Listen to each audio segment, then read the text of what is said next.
Assalamualaikum warahmatullahi wabarakatuh. Perkenalkan, nama saya Engla Clara dari kelas 12 Peraturan 1.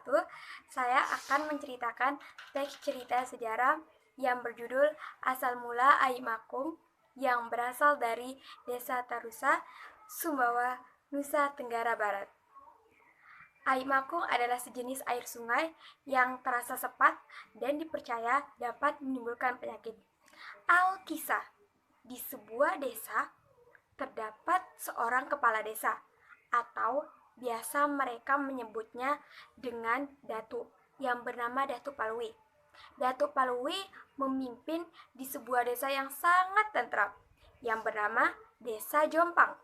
Datuk Palui memiliki dua orang anak, yang bernama Laluanru dan Lala Sri Menanti. Lala Sri Menanti memiliki karakter yang sangat manja. Pada suatu hari, Lala Sri Menanti ingin memakan udang.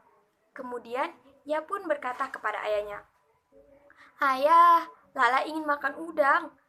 Kemudian, ayahnya berkata, "Tentu saja anakku, kamu boleh memakan apa saja yang kamu inginkan." Meminta Amak dan Bengkel untuk menempas di sungai, memburu udang.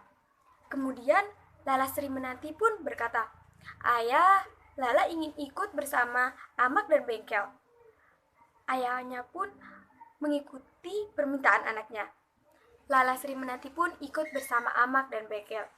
Sesampainya di sungai, tempat mereka menangkap ikan, Lala pun duduk di atas batu besar di dekat tepi Olat Pamonto Aso. Sambil menunggu Amak dan Bengkel, ia pun duduk seorang diri. Setelah beberapa saat, datanglah 4 orang pemuda yang berasal dari desa Tarusa. Mereka hendak menebang pohon bambu yang terdapat di dekat sungai Olat Pamonto Asu. Pada beberapa saat, mereka melihat Lala. Kemudian salah seorang mereka berkata, "Hei, kawan, lihat, ada seorang gadis cantik di sana." Salah seorang pun berkata, "Kawan, itu adalah anak Datuk Palui dari Desa Jompang." Kemudian mereka sangat terpukau dan tertarik dengan kecantikan dari Lala Sri Menanti.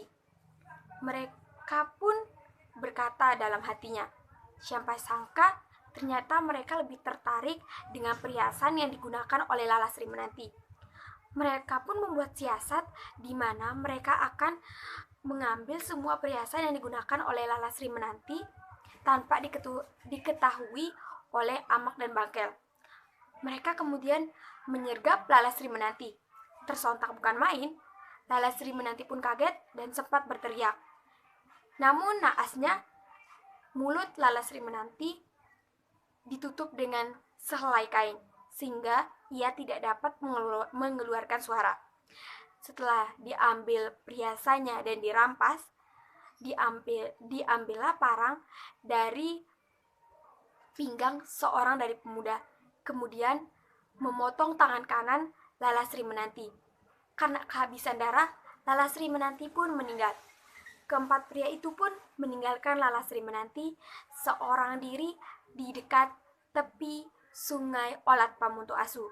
Setelah beberapa saat, 2 pengawal dari Lala Sri Menanti pun kembali. Tersontak bukan main, mereka melihat Lala Sri Menanti yang sudah tak bernyawa. Kemudian diambillah potongan tangan Sri Menanti dan dibuangnya ke dalam sungai Olat Pamonto Asu. Mereka pun membuang tangan tersebut dan kemudian membawa jasad Lala Sri Menanti pulang ke desa. Pada beberapa hari, terungkaplah bahwa 4 orang pemuda tersebut yang telah membunuh Lala berasal dari Desa Tarusa. Datuk Palui pun berkata, "Jika kalian meminum air dari sungai Olat Pamonto Asu, kalian akan terkena penyakit." Air itu dinamakan dengan air makung. Pada selanjutnya, masyarakat setempat pun tidak berani meminum air di Sungai Olat Pamunto Asu tersebut, dikarenakan air tersebut dipercaya dapat menimbulkan penyakit. Demikianlah cerita dari Desa Tarusa, Sumbawa, Nusa Tenggara Barat. Masyarakat setempat percaya bahwa potongan tangan kanan Lala Sri Menanti berubah menjadi seekor ikan tuna yang memiliki bibir merah delima seperti seorang gadis, dan juga terdapat beberapa peninggalan Datuk Palui di atas Bukit Olat Pamunto Asu. Salah satunya adalah kursi, dipan, dan lain-lain. Mungkin hanya itu saja cerita sejarah yang dapat saya sampaikan. Lebih kurangnya saya mohon maaf. Wabillahi taufik wal hidayah. Wassalamualaikum warahmatullahi wabarakatuh.